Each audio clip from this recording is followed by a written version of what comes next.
पत्रकार अनिल थत्ते आणि एकनाथ खडसे यांना मंत्री गिरीश महाजन यांनी आपल्या वकिलाच्या माध्यमातून अब्रू नुकसानीची नोटीस पाठवल्याची माहिती मिळते। मंत्री गिरीश महाजनांनी एबीपी माझाला ही माहिती दिली। मंत्री गिरीश महाजन यांचे एका महिला अधिकाऱ्यासोबत फोनवर बोलण्याच्या बाबत संबंध असल्याचा आरोप पत्रकार अनिल थत्ते यांनी केला होता। त्यांच्या आरोपाला धरून एकनाथ खडसे यांनी देखील मंत्री गिरीश महाजन यांच्यावर टीकेची संधी साधली होती। यावर महाजनांनी आता नोटीस बजावली आहे।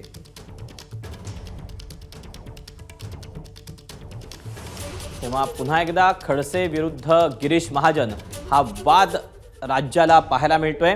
पत्रकार अनिल थत्ते यांनी काही दिवसांपूर्वी एक व्हिडिओ जारी केला होता। या व्हिडिओच्या माध्यमातून त्यांनी गिरीश महाजनांचे एका अधिकारी महिलेसोबत संबंध असल्याचं म्हटलं होतं आणि यावरूनच एकनाथ खडसेंनी त्याचीच री ओढत या सगळ्याबाबत गिरीश महाजन यांच्यावर टीका देखील केलेली होती आणि त्यानंतर आता गिरीश महाजन यांनी एकनाथ खडसे आणि अनिल थत्ते यांना अब्रू नुकसानीची नोटीस बजावली आहे। आपल्याला याबद्दलचे अपडेट देत आहेत चंद्रशेखर नेवे।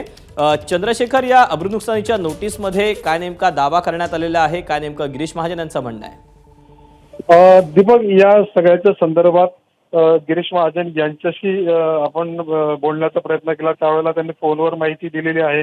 कोणी यावं आणि काही आरोप करावे हे आपल्याला मान्य नाही आणि यामुळे खरं तर जनमानसामध्ये आपली प्रतिमा मलिन होते आणि त्यामुळे आपण ही अब्रू नुकसानीची नोटीस ही आपल्या मुंबईतल्या वकिलाच्या माध्यमातून पाठवलेली आहे। संबंधितांना ही नोटीस मिळालेली असेल आणि यापुढे आपण कोर्टातच यांच्या विरोधामध्ये लढणार असल्याचा दावा त्यांनी यावेळेला आपल्याशी बोलताना केलेला आहे। दीपक, चंद्रशेखर, धन्यवाद दिलेल्या सगळ्या सविस्तर माहितीबद्दल। एबीपी माझा, उघडा डोळे बघा नीट।